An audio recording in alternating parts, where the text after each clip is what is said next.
Yooyaa akkam jirtu kabajamtootaa fi jaalatamtoota hiriyoota karaa TikTok wal beeknu maraaf. Guyyaa har'aa kana gaaffii ijoolleen tokko karaa keessa na gaafatan irratti hundaa'uun akkaataa kamiin viidiyoo keenya piinii godhanna jettanii na gaafatanii jirtanii. Piin jechuun viidiyoo keessan baay'ee jaallatan tokko yoo viidiyoo baay'ee poostii gochaa deemtan akka inni gadi fagaatee dhokanneef gara fuulduraatti fidu jechuudha. Haga sadiitti fiduu hin danda'ama. Fakkeenyaaf amma viidiyoon kun piin ta'ee jira. Akkamitti akka piin goone walumaan ilaallu. Fakkeenyaaf haa fudhannu.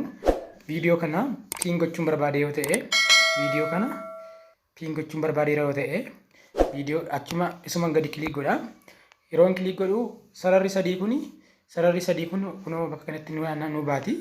Sana booda ishee gadi cuqaafna. Yoo sana gadi cuqaafnu kunoo bakka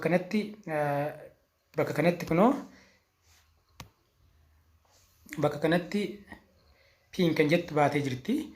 Ishee gadi cuqaafna jechuudha. Amma duubatti deebinee yoo ilaalle piin kan jettu fuulduratti baatee dhufti jechuudha. Amma duraan viidiyoon kun gadi ture kunoo dhufee bakka kana galee jira. Amma dhufee jalqabarra galee jira jechuudha. Haga sadiitti piin godhachuun danda'ama. Akkasumas illee duubatti deebisuudhaaf kunoo piin ta'ee jira bakka kanatti jalqaba jira jechuudha. Amma gara duubaatti deebisuuf illee deebineetuma viidicha gadi kilik goona. Sana booda bakkuma duraanii sarara sadii sana gadi kilik goona.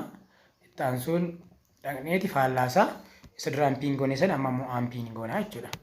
Aanpiin goona kunoo amma aanpiin ta'ee jira. Viidichi amma gara jalqabaatti deemnee baak goone ilaallu bakka kana ka'eeti jira jechuudha. Kana